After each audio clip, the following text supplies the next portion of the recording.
میں آپ کے ساتھ 2 آیتیں شیئر کروں گا. ایک آیات جو ہے وہ سورہ بقرہ میں ہے اور ایک سورہ ابراہیم میں، اور بیسیکلی ابراہیم علیہ السلام کی دعا ہے. سورہ بقرہ میں فرماتے ہیں رب اجعل ھذا بلدا آمنا، کہ بنا میرے رب اس شہر کو امن والا شہر. اور وہاں فرماتے ہیں رب اجعل ھذا البلد آمنا،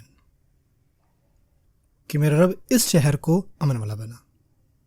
اگر آپ معنی دیکھیں تو آپ کو تقریباً ایک جیسا ہی معنی لگے گا کہ اس کو امن والا شہر بنا یا اس شہر کو امن والا بنا، ایک ہی بات آپ کہیں گے. حتیٰ کہ آپ عربی میں دیکھیں تو وہاں پہ صرف الف لام کا ہی ڈفرینس ہے. اوپر ھذا بلدن آمنا ہے اور نیچے ھذا البلد آمنا ہے، چھوٹا سا ڈفرینس ہے. لیکن اصل میں جب مکہ کوئی شہر نہیں تھا تو ابراہیم علیہ السلام نے یہ دعا کی تھی کہ اس کو شہر بنائیں اور اس کو امن والا شہر بنائیں.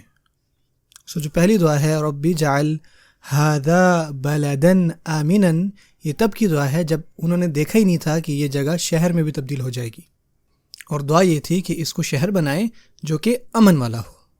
اور جب ابراہیم علیہ السلام اس شہر کو واپس آئے اور جب وہ ایک شہر بن چکا تھا مکہ شہر، تو انہوں نے دیکھیں یہاں پہ الفاظ کیا چنے اپنی دعا کے لیے کہ بنائے اس شہر کو جو کہ اب شہر بن گیا ہے، اس کو امن والا بنائے. اور سب سے ہٹ کے میں آپ سے یہ بھی شیئر کرنا چاہتا ہوں کہ اس دعا کے مزید ارکان جو ہیں، بیسک چیزیں ہم کیا اخذ کر سکتے ہیں. رب اجعل ھذا بلدا آمنا، اللہ تعالیٰ اس کو امن والا شہر بنائے. اب آپ مجھے بتائیں کہ شہر میں امن کی کیا ریکوائرمنٹس ہوتی ہیں؟ کیا صرف امن ہی آپ ایک شہر میں ڈھونڈ رہے ہوتے ہو؟ اگر آپ وہاں پہ کوئی پیسے نہیں بنا رہے، رزق نہیں ہے، تو وہاں پہ بے شک جتنی مرضی پولیس ہو تو اس شہر میں کوئی خوشحالی نہیں ہے. پہلی دعا میں انہوں نے پوری دعا ایسے کی کہ یہاں پر اس کو ایک خوشحال شہر بھی بنائے. انہوں نے فرمایا رب اجعل ھذا بلدا آمنا وارزق اہلہ من الثمرات، اور اس کے رہنے والوں کو تمام جو پھل ہیں اس کے عطا فرمائے، رزق دیں کہ ان لوگوں کا رزق ہو یہاں پر. انہوں نے اس شہر کی امن کے لیے بھی دعا کی اور خوشحالی کے لیے بھی دعا کی.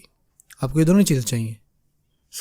انہوں نے دعا مانگی یہ 2 چیزیں اس شہر میں آ جائیں تاکہ یہ شہر بن جائے. آگے آپ کو ملتا ہے من آمن منہم باللہ والیوم الآخر. اب آپ نچلی آیت پر آئیں. کیا اب یہ شہر بن چکا ہے؟ یہاں پہ آپ دیکھیں یہاں شہر بن گیا ہے، لوگوں کا رزق لگ گیا ہے، اب دوبارہ مانگنے کی ضرورت نہیں کیونکہ وہ چیز پہلے سے ہے. یہاں پہ آگے ابراہیم علیہ السلام کچھ اور مانگتے ہیں، وَجُنُبْنِي وَبَنِيَّ أَن نَّعْبُدَ الْأَصْنَامَ، مجھے بچائیں اور میرے بچوں کو کہ ہم کہیں عبادت نہ کرنے لگ جائیں بتوں کی.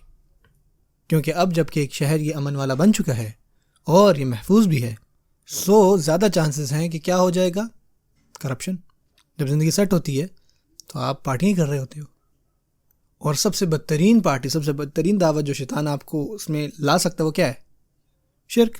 دیکھیں دور اندیشی دیکھیں سبحان اللہ ابراہیم علیہ السلام کی شہر میں واپس آئے تو ان کی دعا اصل میں یہ تھی کہ مجھے اور میری اولاد کو بچائیں، کیوں ایسا نہ کریں، ہم بتوں کی عبادت نہ کریں. سبحان اللہ.